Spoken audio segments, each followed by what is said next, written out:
Good afternoon, Mutton eaters, from a cool, grey Stockport station in South Manchester.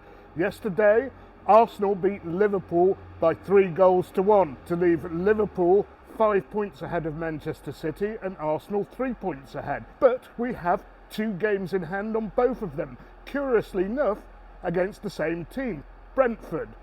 The first of those 2 matches takes place tonight, a Monday night, at Brentford. So join me on my Cockney Odyssey to see if City can take command again at the top of the Premier League.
Okay, Muttonistas, as usual, the train a few minutes late, and there were no refreshments available for technical reasons. And given it's an arduous 5-minute walk to Euston Square Underground station, because I'm going to Hammersmith to my hotel, yes, I can't get back tonight, I'd better break up that arduous 5-minute journey just to check out what's on at the Euston Tap, probably the best railway station bar in Britain that I'm aware of.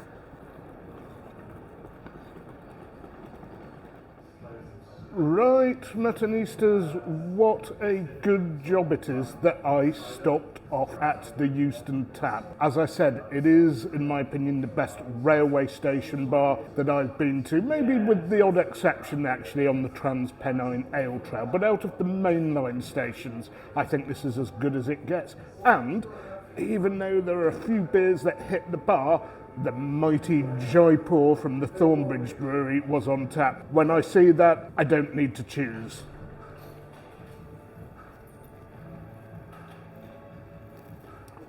It is a beautifully balanced, hoppy Pacific IPA, slight hints of tropical fruit, slight hints of grapefruit, and a bitter finish. The best IPA for me in Britain. And we'll have a little food segment later, and I'm just going to recant a little bit of history in terms of my football visits before we do so. I did actually visit the old Brentford Stadium a couple of times. Very, very famous because 4 pubs on each corner of the ground. Never seen anything like that, and it was nice, a really nice homely ground. Obviously they've got bigger, so they've had to move. I've not actually been to the new stadium before, so that'll be interesting for me. I do clearly remember, I think it was the 96-97 season, going to an FA Cup 4th round tie at Brentford. The first one got called off when we were already down there, a sudden frost, I remember. We did actually win the game when it was eventually played. I think it was Nicky Summerby who got us a 1-0 win, and the reason I remember it so clearly is because when he scored, I got cramp and I was hopping around on one leg. Wow. That was on form, Muttonistas, and I wish I could stay here all afternoon. They've got a great beer board on, 2 cask stouts, a couple of keg stouts. I think their tap numbers go up to 25. Anyway, £5.20 for a 5.9% beer. Very reasonably priced, well kept, but one of these is enough, because even though I'm a season campaigner, I don't want to be on stuff that strong for the whole 4 or 5 hours before the match.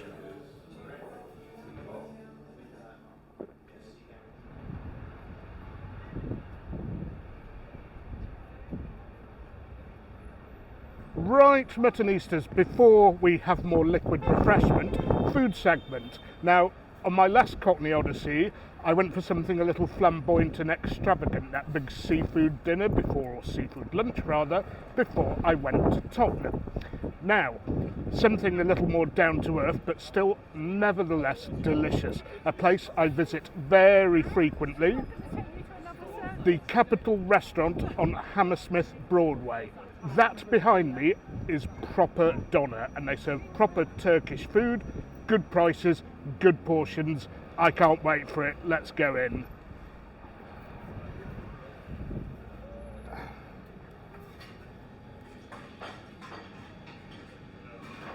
Now then, Muttonistas, I have visited Turkey many times, and not just your normal tourist haunts. If you doubt that, look through my back catalogue of Turkish videos. And this restaurant, the Capital Restaurant, is actually one of the closest to genuine Turkish cuisine that I've seen. There's another one somewhere else in London and another one in Manchester, but hopefully I'll feature them another time. And one thing that always happens in Turkish restaurants is you order your kebab and the sides come for free. So some bread, some salad, and I think that's called cacik. It's a bit like Greek tzatziki, yogurt with cucumber, maybe garlic, I'm not sure. And when I've eaten in Turkey, I've not actually drank alcohol with my meal that much. I do like this ayran yogurt drink and water with my kebabs. Very good match. I'm going to have some more beer later, so no harm in taking a break. We found home to Brentford not to be easy, although it was the game just before the World Cup. We were not committed, and boy did they play well then. I'm hopeful that City will turn that form around today. Fully fit squad. Kevin De Bruyne, as if he hadn't missed those 5 months, firing on all cylinders.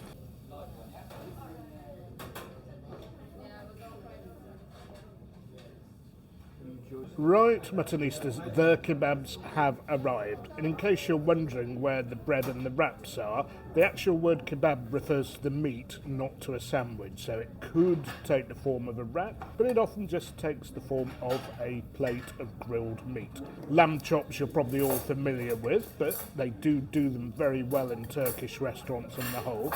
And the other kebab is called the Iskender kebab, from Bursa near Istanbul. And it's a bed of bread, on top of which is sliced lamb or beef doner, with a tomato sauce, with a yoghurt topping. And this is actually my favourite of all Turkish kebabs. I've featured it before on some of my videos.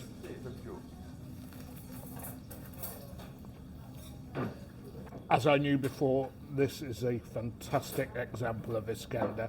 And what's most important is the spit, the doner spit, proper doner meat, as you get in Turkey, and not that reconstituted grey hunk of shavings off the spine that most doner restaurants get in very cheaply. Et maintenant, the lamb chop.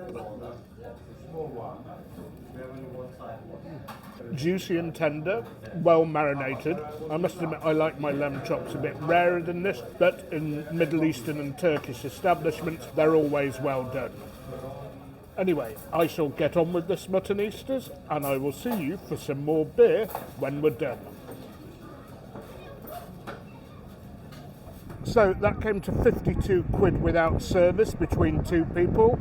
Very, very good value feed. The Iskender was delicious, although the lamb chops were decent, but I've had better. None of it particularly spicy, of course. Turkish food, you tend to get the heat from the fresh chilies, although they did have a decent chili sauce that I didn't particularly fancy with this meal. Anyway, off now for a beer that regular viewers will know I absolutely adore. I am absolutely gagging and salivating for this.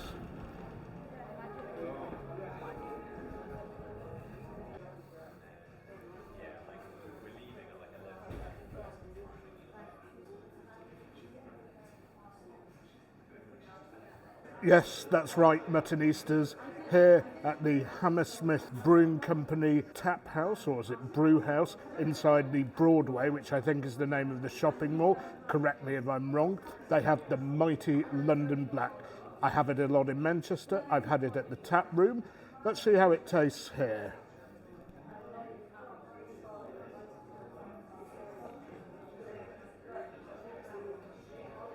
Obviously not in the correct glass, but otherwise mighty fine. Quite cold actually, but still has those great flavours. And I'm saying that even though I appear to be the only punter on it here. Okay folks, I am supposed to be meeting friends at the Bell and Crown at 6:20, so I'm going to be a bit late because I'm having a cheeky second pint. Apologies to them if they watch this video, but I couldn't resist another London Black. Okay, it's not as good as at my local in Didsbury, South Manchester, or at the Tap Room, but it's still worth a visit. This place is.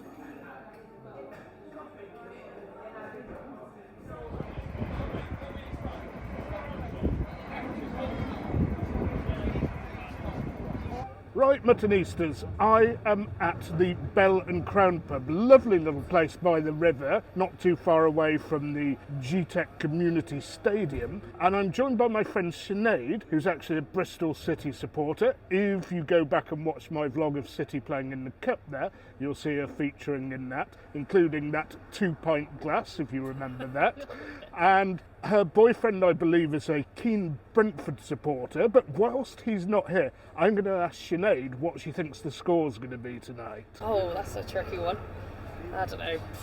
3-1. 3-1 to... That's what I think as well. Anyway, I am on the Fuller's Oliver Island Pale Ale. Not had this one before, and if you remember, I gave Fuller's a bad review at Heathrow Airport and a good review at that pub in West Brompton where I had their signature beer, London Pride, which I might try next. Yeah, obviously you can't have it from a glass on match days, but that is still quite a decent brew, quite hoppy. I hope the Pride, which I'm going to have next of course, is as good as this. Anyway, Muttonistas, I've moved inside the pub and you can see I'm wearing colours, and I've been told that hardly any pubs near the Brentford Stadium have a problem with away fans. I really do appreciate that hospitality if any Brentford fans are watching, and I wish I could say the same for visitors to the Etihad, but sadly I can't. So time flies by when you're having fun at the bar, and I'd forgotten that the team news had come out, but it's only a couple of minutes past 7. And for Brentford, I don't know all the players obviously, I've heard of most of them, but notably Ivan Toney back, and my Brentford supporting friend Jamie assures me that he's up to speed, and he's partnering Neil Maupay up front. He's played for Brighton and Everton and moved to Brentford, and I understand there are kind of mixed views on how well he's playing. As for City, a mega attacking lineup. We have Haaland and Alvarez up front, although Alvarez tends to play a little bit behind Haaland when he plays. Foden's playing, Kevin De Bruyne's playing, Bernardo's playing, of course we have Rodri, and the back four of Walker, Diaz, Ake and Gvardiol. And think of some of the advanced positions that Gvardiol and Ake have been taking in recent games, along with Kyle Walker. Ederson in goal, of course, but wow, this should be a bit of an attack fest, this should be. If this is a goalless draw, I'm a Chinaman. And before you say that's a joke in bad taste, I have lots of friends in China and like China. I've now moved on to the London Pride. That is drinking well as well, obviously prefer it in a glass. And not only have I seen it flying out here, a lot of people drinking it, so it's obviously on form, but a wide variety of drinks being sold, including people on the Guinness Zero. And okay, most of us like a beer before we go and watch a football match, but you know, a lot of people have to drive, do things the next morning, very early in the morning, so I think that's a good thing myself. Anyway, I am going to drink this and we will head off to the stadium.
That is utterly ridiculous. A long ball out from the keeper, player running forward, no offside, Rodri remonstrating with the referee. It was just crap defending, nothing more than that. Brentford 1, City 0.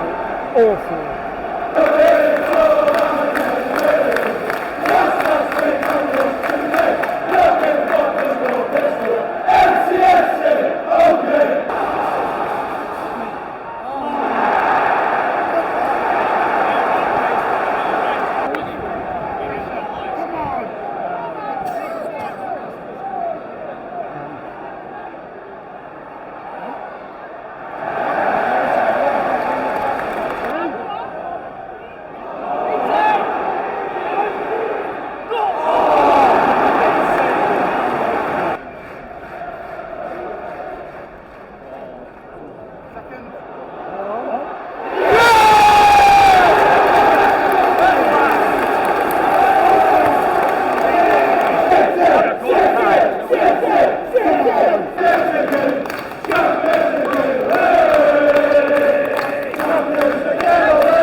Well, Muttonistas end-to-end stuff there, although most of it's been at the other end, just that one chance at this end, but a lot of Brentford forays. City really should have been in front by now, and at the end of the day, we are thankful to be level. City have had a bazillion corners, a bazillion shots on targets. I think the setup's good, the tactics are right, and I didn't see who was individually at fault for that goal where they just lobbed it forward from the keeper and ran onto it like Dave Besant of Wimbledon, but it was really bad, but we're back on level terms. We broke forward, Kevin De Bruyne whipped the ball in, Brentford defender didn't head it out well enough, and it went to Foden, chested it down beautifully, slotted it in.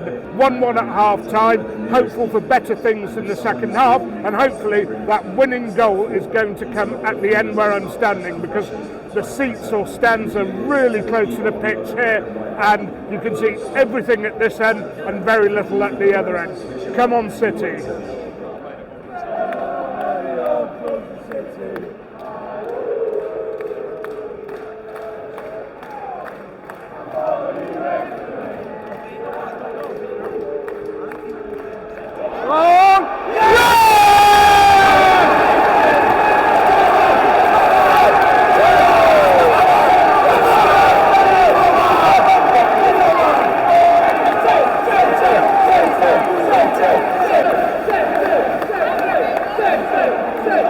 Well, not too far after half-time again. Thankfully I'm back here after my pint, and City patiently worked an opening, and eventually it was the same combination. Ball worked over to Kevin De Bruyne, who knocked it over to Phil Foden, who found space, headed it in.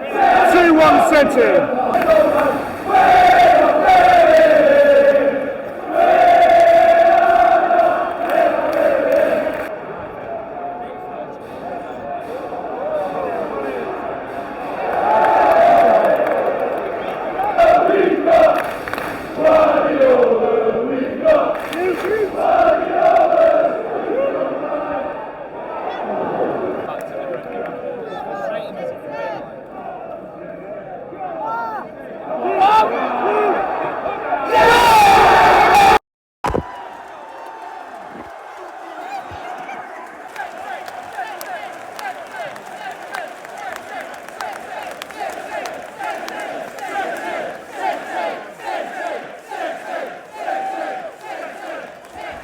Well, in the excitement there, my phone was knocked from my hand by flying limbs, but not to worry, it's all back in one piece. Foden again, and guess what? I subbed him out of my fantasy team for Haaland this week.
Okay, Muttonistas, I did say that Brentford Football Club and their fans are extremely hospitable.